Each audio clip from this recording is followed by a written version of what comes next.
Yes, sir.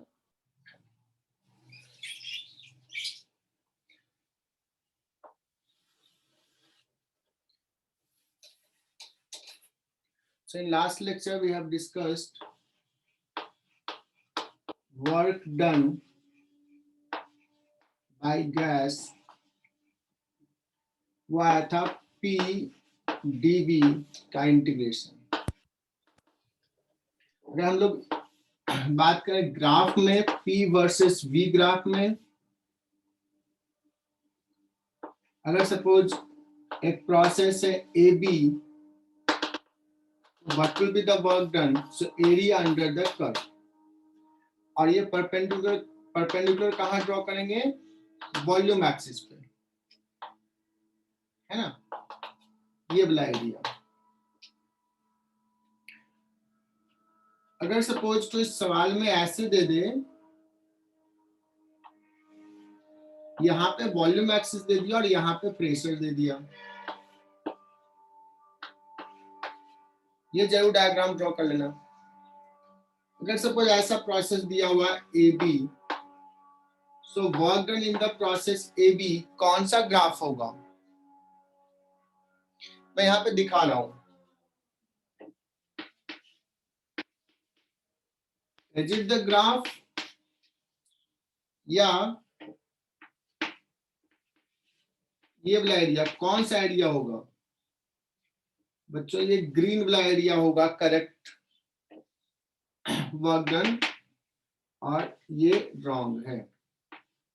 I hope कि समझ में आ गया। अमोल ये क्लियर? Yes sir. सो ये वाला एरिया लेना है, ये वाला एरिया नहीं। प्रेशर अगर इस पे दे दिया है, वॉल्यूम इधर है, तो वॉल्यूम एक्सिस पे ही परपेंडिकुलर ड्रॉ करना है ना। चलो, हमने वर्क डन वाला सेक्शंस कहा था करने के लिए, तो इसके बाद 8:30 के बाद जो हम लोग 8 o'clock के बाद उसके डाउट्स लेंगे। Next,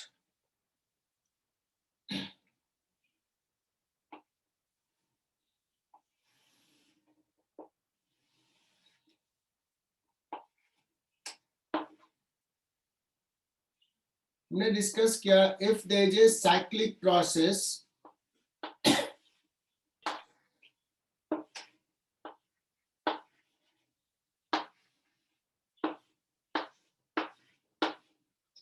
if this is a cyclic process,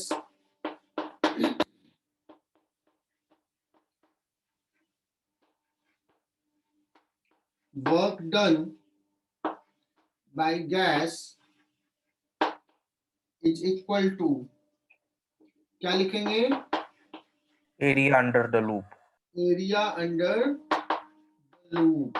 बहुत बढ़िया। लेकिन ये पॉजिटिव होगा या नेगेटिव होगा, कैसे डिसाइड करेंगे? क्लॉकवाइज। क्लॉकवाइज। हाँ, मुझे पता था कि यही याद करोगे। अगर क्लॉकवाइज है तो पॉजिटिव, और एंटी क्लॉकवाइज है तो नेगेटिव। यही तुम्हें याद रख प्रीफर करता हूँ, बट मैं कहता हूँ फिर से एक बार सजेस्ट करता हूँ कि ऐसे याद रखो बच्चों। देखो कि एक्सपेंशन किस प्रेशर पे हो रहा है, जैसे यहाँ पे देखो तो हायर प्रेशर पे एक्सपैंड कर रहा है, इसलिए वर्क डन पॉजिटिव होगा। कंप्रेशन लोअर प्रेशर पे है। क्लियर? जब ये एक्सपैंड कर रहा है तो ज्यादा वर्क डन करेगा, एक्सपैंड कर रहा है तो ये वर्क डन किया पॉजिटिव, और जब कंप्रेस हो रहा है यहाँ पे तो ये वर्क डन नेगेटिव किया है। ठीक है, एनीवे जैसे हो, यहाँ तक हमने डिस्कस कर लिया था।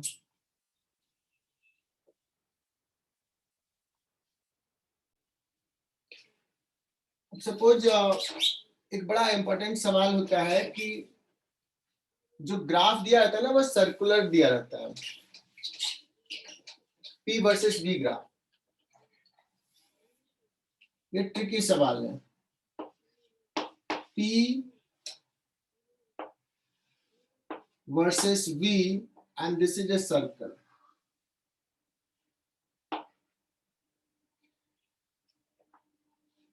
और यहाँ पे तुम्हें V1 है और यहाँ पे V2 है।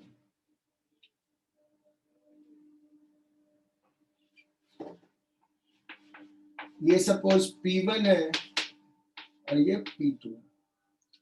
जब तुमने ग्राफ ड्रॉ किया है तो ये सर्कल बन गया।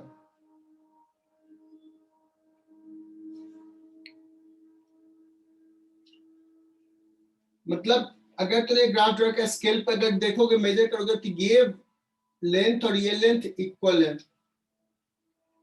तो work done by the gas क्या लिख सकते हैं? What will the work done by the gas? Pi into इसका रेडियस हो जाएगा P2 minus P1 by 2 pi into R square, pi into V2 minus V1 by 2, ये भी रेडियस है, pi R square, pi into P2 minus P1 V2 minus V1 upon 4। A, B, C, which option is correct? All the three.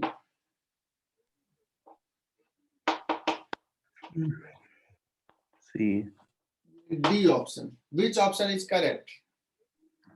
C. C. क्या बात है, तुम लोग पढ़ चुके हो बहुत ज्यादा। सबको लग रहा है C या D?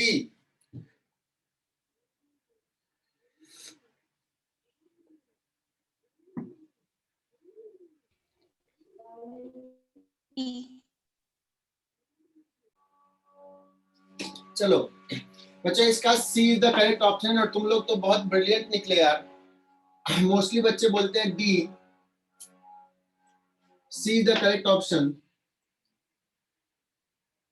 ये रॉन्ग ऑप्शन है, क्योंकि जब भी अगर हम लोग वॉल्यूम की बात करें, सॉरी वर्क डन की बात करें, तो वर्क डन में प्रेशर और वॉल्यूम दोनों रहेगा तभी वर्क डन का यूनिट आएगा। प्रेशर का यूनिट सिर्फ वर्क डन नहीं देगा, प्रेशर स्क्वायर वर्क डन नहीं हो सकता एक्चुअली। तो सर ये सर्किल है, ये वैल्यू और ये वैल्यू तो इक्वल ही है। ये एक्चुअली जब ग्राफ ड्रॉ कर रहे हो ना, सारे बच्चे ध्यान से सुनना, ये सबको समझ में नहीं आता है। ये लेंथ और ये लेंथ इक्वल आ रहा है बिकॉज तूने स्केल उस टाइप का चूज किया है। जैसे सपोज यहाँ पे ऐसे ग्राफ दिया रहता है, तो इतने लेंथ को सपोज किसी ने कहा कि 10 सेंटीमीटर क्यूब लिया, लेट्स इतने लेंथ को, और वैसा इस पे यहाँ पे भी जब रहता है तो एक ब्लॉक को इतने को सपोज को किया 10 पास्कल या 5 पास्कल कुछ लिया और ऐसे ग्राफ ड्रॉ किया। अब वही स्टूडेंट, दूसरा स्टूडेंट यही डेटा का ग्राफ जब ड्रॉ करे तो हो सकता है कि वो क्या करेगा, दो ब्लॉक को मिला करके कहेगा 10 सेंटीमीटर क्यूब, वैसे लेके ग्राफ ड्रॉ करेगा। So in that case could you assume कि कैसा ग्राफ होगा, मतलब गेस कितना किस टाइप का ग्राफ होगा?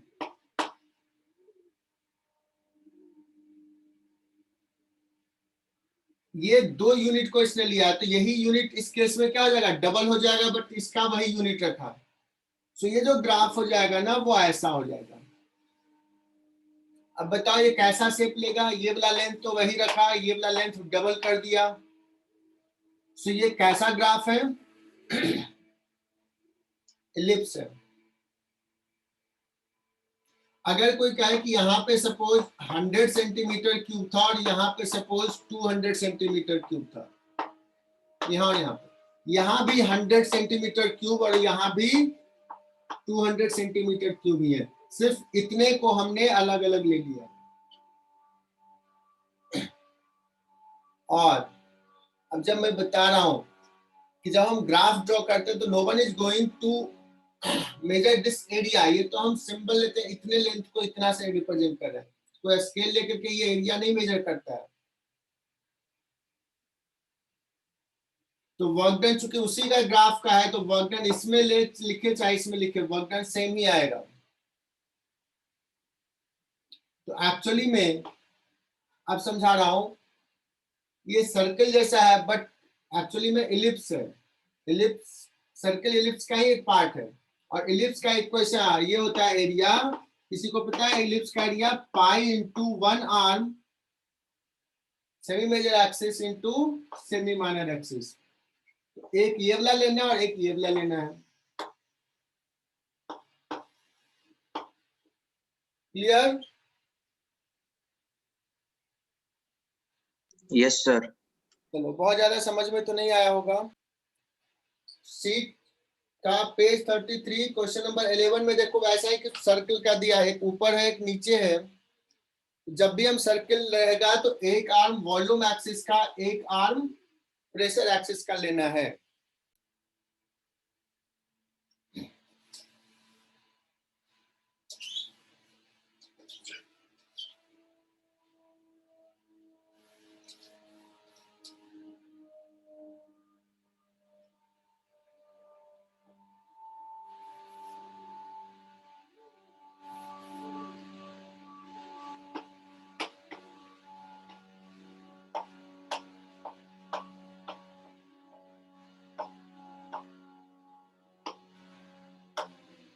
नेक्स्ट आ जाते हैं इंटरनल एनर्जी। हम लोग इस पे पहले बात कर चुके हैं कि internal energy of the gas जो है वो सिर्फ kinetic energy of the gas molecules है, पोटेंशियल एनर्जी नहीं है आइडियल गैस के लिए, है ना। And it depends upon temperature. So U is equal to, अगर कोई सैंपल है तो इंटरनल एनर्जी इज, ऑलरेडी हमने डिस्कस कर चुके हैं, F/2 nRT, है ना। It depends only on temperature. अगर कोई पर्टिकुलर गैस सैंपल लिया, F सेम N सेम, अगर सपोज टेम्परेचर चेंज हुआ है तो will write delta U is equal to F/2 nR delta T।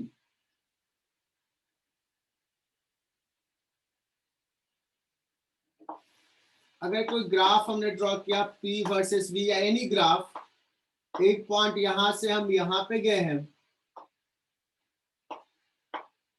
अगर इस पॉइंट पे इसका कुछ स्टेट है, इसका T है, इसका V है, इसका टेम्परेचर है कुछ, एक पॉइंट से दूसरे पॉइंट पे गए, यहां भी इसका कुछ P2 V2 या P dash V dash and T dash है, B पॉइंट। अब यहां से यहां जाने का बच्चों बहुत सारे पाथ होंगे। कोई ऐसे इस प्रोसेस से जा सकता है, कोई इसको ऐसे करके ऐसे जा सकता है, कोई ऐसे करके ऐसे जा सकता है, ठीक है ना। तो ए स्टेट से बी स्टेट जाने का अलग अलग तरीका हो सकता है। और कितने तरीके हो सकते हैं? How many ways we can go from state A to state B? Infinite number of ways, है ना। बट यहाँ का टेम्परेचर T, यहाँ का टेम्परेचर T डैश, टेम्परेचर में चेंज कितना होगा? Delta T। उस गैस का F तो सेम है, सैंपल का N सेम है, तो डेल्टा U क्या होगा? सेम होगा। So can we say that delta U will be independent of path followed. इसको बोलते हैं बच्चों स्टेट फंक्शन।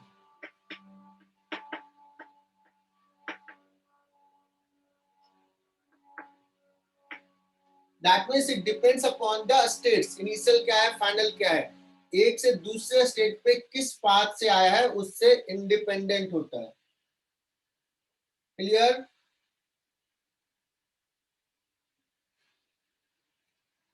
केमिस्ट्री में इनफैक्ट इस पे ज्यादा जोर देते हैं, state function, path function.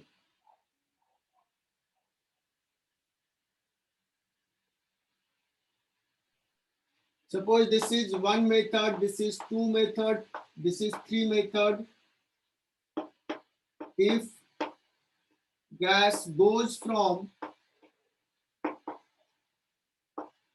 state A to state B, change in internal energy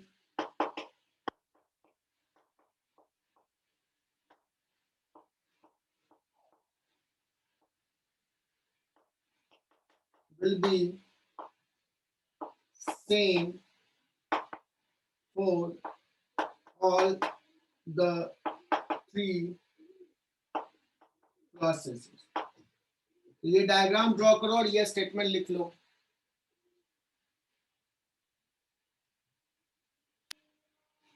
So Gauri यही राव, क्या ये सवाल क्लियर? ये स्टेट फंक्शन है और ऐसे लिखेंगे.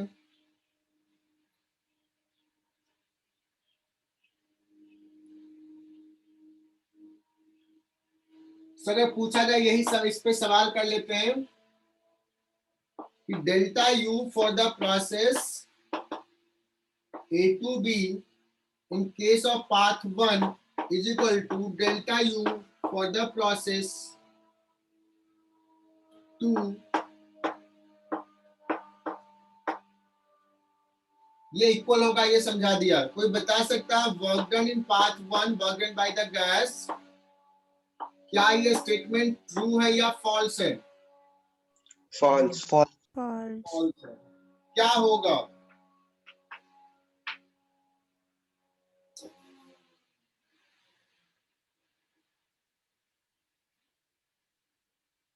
W2 और W3 इक्वल होगा. W2 और W3 इक्वल होगा. 2 सबसे ज्यादा, फिर 1, फिर 3. सबसे ज्यादा 2 होगा और सबसे कम कौन सा होगा? W3 is less than. W3 कौन सा हो जाएगा? ये वाला एरिया बच्चों, इसमें तो वर्क डन है ही नहीं. W1 जो होगा ये पूरा एरिया, ट्रायंगल वाला एरिया ऐड हो जाएगा और W2 सबसे ज्यादा एरिया. तो W3 से ज्यादा है, W3 सबसे लिस्ट, W2 सबसे ज्यादा. Is it correct? Yes, sir. और अब बात करते हैं, देखो फर्स्ट लॉ ऑफ थर्मोडायनेमिक्स ला रहा हूं. फर्स्ट लॉ ऑफ थर्मोडायनेमिक्स होता है delta Q is equal to delta U plus W. सारे बच्चे ध्यान से सुनना. Delta Q is equal to delta U plus W. तो फॉर द प्रोसेस 1 अगर मैं पूछूं डेल्टा क्यू फॉर द 1, तुम कहोगे सर ये होगा delta U plus W. Delta U सारे केस में सेम है, डब्ल्यू अलग अलग केस में अलग है. तो डेल्टा क्यू का ऑर्डर क्या होने वाला है? जो वर्क डन का ऑर्डर होने वाला है. तो क्या सारे बच्चे कंफर्टेबल हो कि delta Q that means heat given to the system in the process 3 सबसे लिस्ट होगा, डेल्टा क्यू 1 एंड देन सबसे ज्यादा होगा delta Q for the process 2 for this particular graph.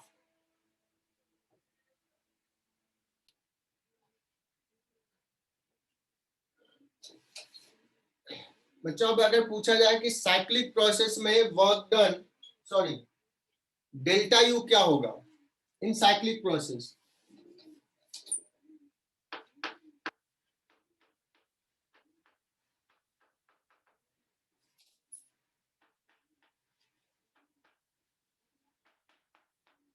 Is it 0? Yes. Yes. 0 because initial और final state same है.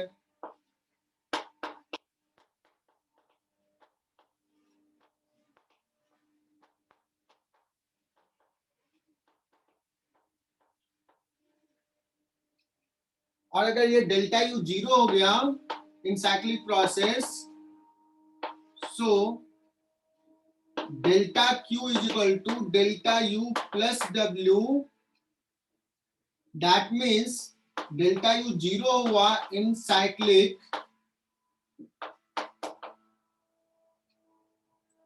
सो delta Q is equal to W हो जाएगा. और डब्ल्यू क्या होता है? Area under PV graph,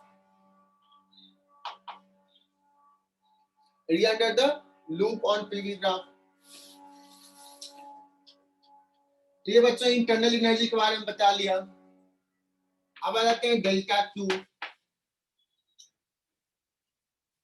delta Q क्या कहा था हमने? Heat supplied to the system,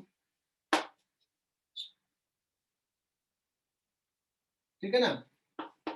if delta Q is positive means it is given to the system. लिख लो साथ में। अगर कभी डेल्टा क्यू क्या निगेटिव हो सकता है, इसका मतलब हुआ system has released some heat.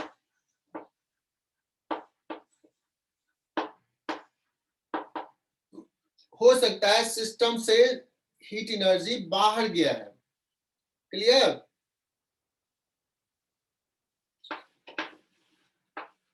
अगर हीट दे रहे हैं तो डेल्टा क्यू क्या हो जाएगा? पॉजिटिव। और सिस्टम से अगर हीट बाहर आ रहा है तो डेल्टा क्यू क्या हो जाएगा? नेगेटिव। रिलीज होगा तो।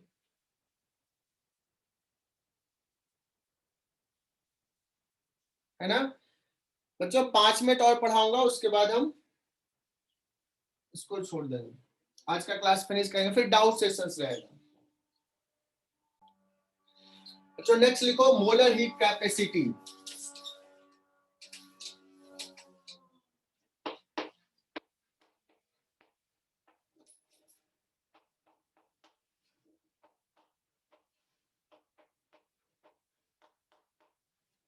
Molar heat capacity.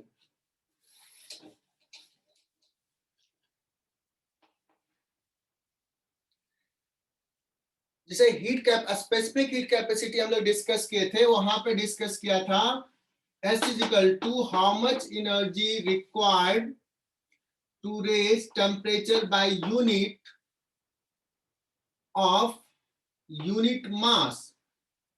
तो अगर डेल्टा क्यू चाहिए m मास को डेल्टा टी से इंक्रीज कराने के लिए, तो यूनिट मास के लिए डिवाइड बाय m, यूनिट से करना है तो डेल्टा टी ऐसे डिफाइन था। Here it is molar heat capacity. तुम समझ सकते हो कैसे डिफाइंड होगा। How much energy is required to raise temperature by unit of unit mole। तो delta Q is equal to क्या लिखेंगे?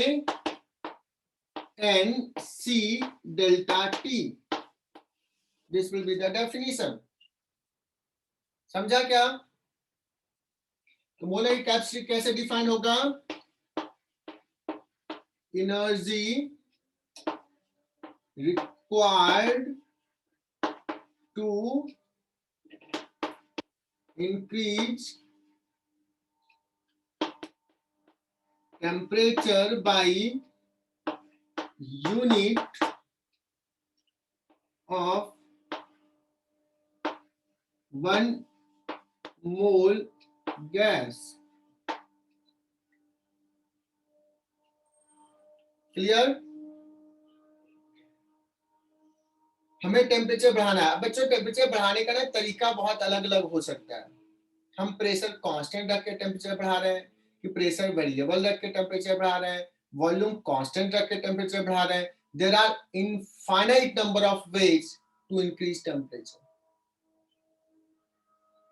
समझा क्या? तो किस तरीके से टेम्परेचर बढ़ा रहे हैं, उस तरीके पे डिपेंड करेगा कि कितना हीट हमें देना है। जैसे delta Q equal to delta U plus W लिखते हैं। अब सुनना यहां से, यही heat given to the system यही है। इसी को हम लिखेंगे एन सी डेल्टा टी। और यूनिट से इंक्रीज करना है तो यूनिट में तो ये तो सबका सेम होगा, डब्ल्यू अलग अलग प्रोसेस का अलग अलग होगा। सारे बच्चे समझ गए ये कंसेप्ट है। जिसको क्लिक कर गया हीट एंड थर्मो मतलब मस्त उसका स्ट्रांग हो जाएगा और बहुत सारे सवाल करेंगे। W will be different for different cases. That means C will be different for different cases. और अगर कोई पूछा जाए how many molar heat capacity of a gas तो कहोगे इनफाइनाइट, बिकॉज अभी अभी हमने देखा था एक पॉइंट से दूसरे पॉइंट ले जाने का कितना तरीका है, 1 2 3 4, जितना ड्रॉ करना है, इनफाइनाइट नंबर ऑफ पेज। तो अगर कोई पूछेगा क्या कहोगे, how many molar heat capacities are defined? Infinite. Infinite.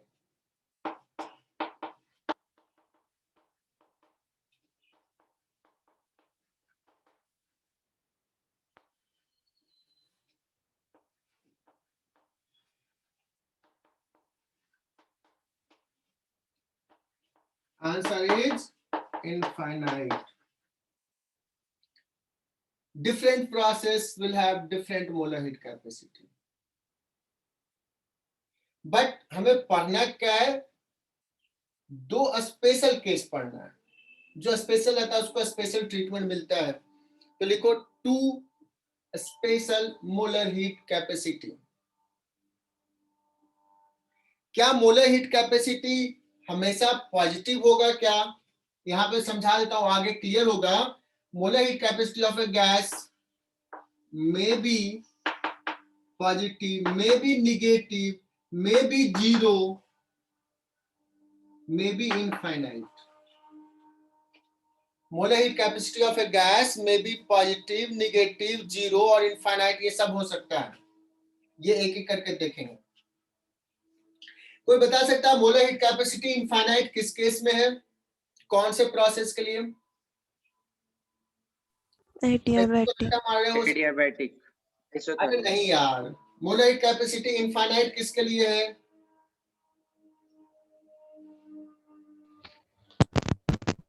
Isothermal. Molar heat capacity infinite जो है वो है आइसोथर्मल के लिए। बच्चों यूनिट डिग्री से चेंज कराना है टेम्परेचर। कितना चेंज कराना है? यूनिट डिग्री से। तो हीट देते जा, टेम्परेचर तो चेंज ही नहीं हो रहा है, इनफाइनाइट हीट देंगे करने के लिए, चेंज ही नहीं होगा, तो उसका इनफाइनाइट कहेंगे। फॉर एडियाबेटिक प्रोसेस वो हम लोग आगे डिस्कस करेंगे, उसमें तो डेल्टा क्यू 0 है, मतलब कुछ भी एनर्जी नहीं दिए फिर भी टेम्परेचर इंक्रीज कर जाएगा, तो उसका स्पेसिफिक मोलर हीट कैपेसिटी क्या हो जाएगा? 0। एडियाबेटिक का 0, आइसोथर्मल का इनफाइनाइट। क्या बच्चे तुम लोग कल ही भूल जाओगे, याद रह जाएगा? रह जाएगा याद। ठीक है, बिना कुछ दिए ही टेम्परेचर इंक्रीज हो गया तो मोलर हीट कैपेसिटी क्या हो जाएगा? 0 एडियाबेटिक में।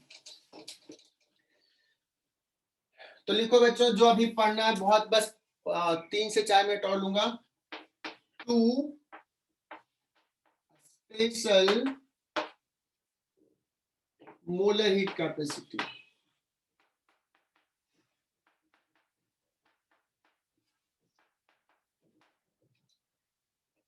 पहला मतलब हम प्रोसेस फिक्स कर रहे हैं, जितना ज्यादा प्रोसेस, जो भी प्रोसेस होगा अलग प्रोसेस का अलग मोलर हीट कैपेसिटी डिफाइन होगा गैस के केस में। अब हम प्रोसेस फिक्स कर दिए, कांस्टेंट वॉल्यूम मतलब आइसोकोरिक प्रोसेस।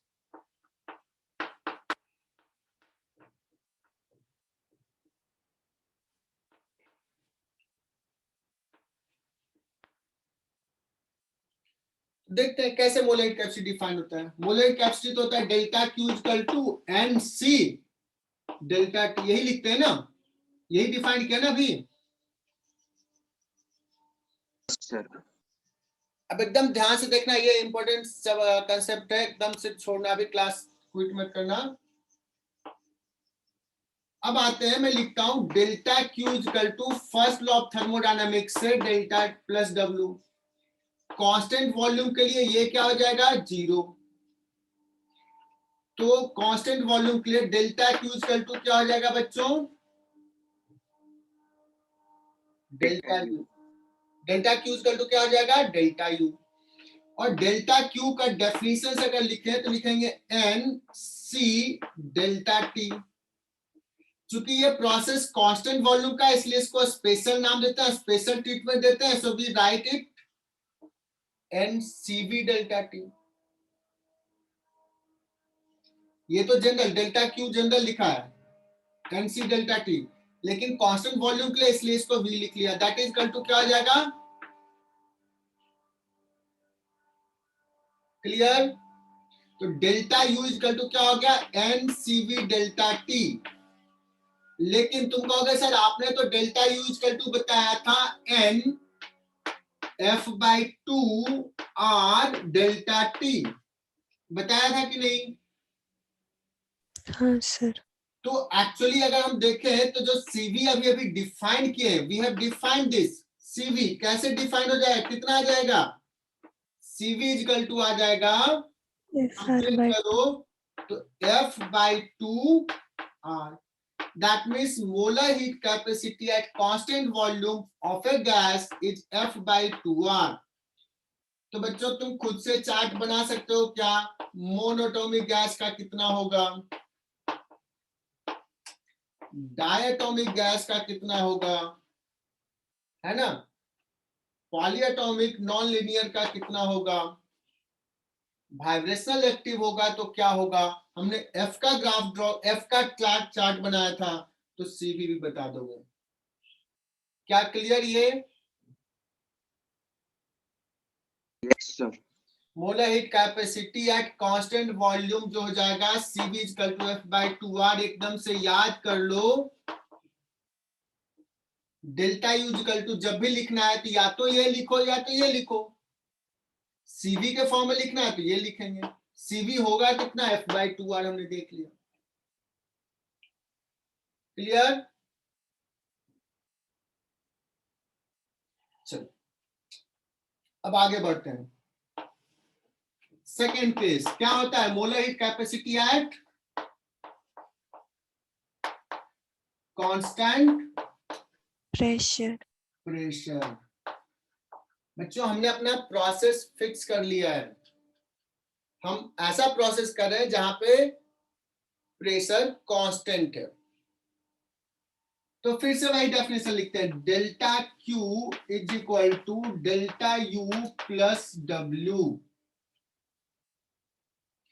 और डेल्टा क्यू को लिखेंगे एन सी डेल्टा टी। एकदम ध्यान से देखना, बड़ा कंफ्यूजन होता है। डेल्टा क्यू को क्या लिखेंगे, डेफिनेशन से N C delta T, but यह स्पेशल ट्रीटमेंट इसको दे रहे हैं तो इस सी को थोड़ा अलग नाम देते हैं, स्पेशल नाम, तो स्पेशल ट्रीटमेंट क्या लिख देते हैं, CP, because we are dealing for the process where pressure is constant. Apoorv Patil ये क्लियर क्या? Yes sir. राशि, गौरी तो Yes, नहीं sir. आई होगी, गौरी पाटिल तो होगी नहीं, वो तो स्पेशल है। अरे गौरी पाटिल लगती है, क्या बात है, आज का तो क्लास सफल रहेगा। सृष्टि आई है, चलो। तो क्या कर रहे थे यहाँ पे, डेल्टा क्यूब में N C delta T, this is the definition, लेकिन कांस्टेंट प्रेशर के लिए सो हमने पी लगा दिया, तो equal to delta U plus W. W का हम लोग कुछ डेफिनेशंस दिए थे क्या, वर्क डन फॉर डेफिनेशन निकाला था क्या कांस्टेंट प्रेशर के लिए, पी डेल्टा भी निकाला था, एक और फॉर्मूला निकाला था, पलट के देखो क्या आया था, एन आर डेल्टा टी। अरे क्या बात है, एन आर डेल्टा टी, बहुत बढ़िया, रुद्राक्ष को याद है। सो यहां से ये क्लियर हो गया, N CP delta T equal to delta U plus N R delta T, और डेल्टा यू तो क्या होता है, N F by two R delta T. Delta U तो प्रोसेस से इंडिपेंडेंट है, किसी भी तरीके से it will be same. So can we write NCP delta T is equal to, और यहां पे बिगेस्ट कंफ्यूजन इन दिस, बच्चों में जो सबसे बड़ा कंफ्यूजन होता है कि delta U equal to N CV delta T तभी लिखेंगे जब कांस्टेंट वॉल्यूम में हो रहा है प्रेशर प्रोसेस, नहीं, डेल्टा यू ये हमेशा होगा, कांस्टेंट वॉल्यूम में करेंगे तो इसको ऐसे लिखे होंगे, CV डिफाइन कर लिए। तो अब अभी कोई भी प्रोसेस हो, हम डेल्टा यू को NCV डेल्टा T लिख सकते हैं, जहां CV कितना है, ये है, कोई भी प्रोसेस है, और NR डेल्टा T। सो यहां से तुम देखोगे CP कितना आ गया, CV प्लस R, मतलब CP इक्वल टू क्या हो गया, CV कितना है बच्चों, F/2R प्लस R।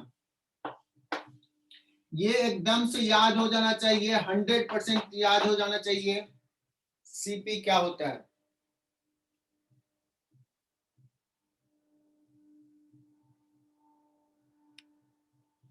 Yes.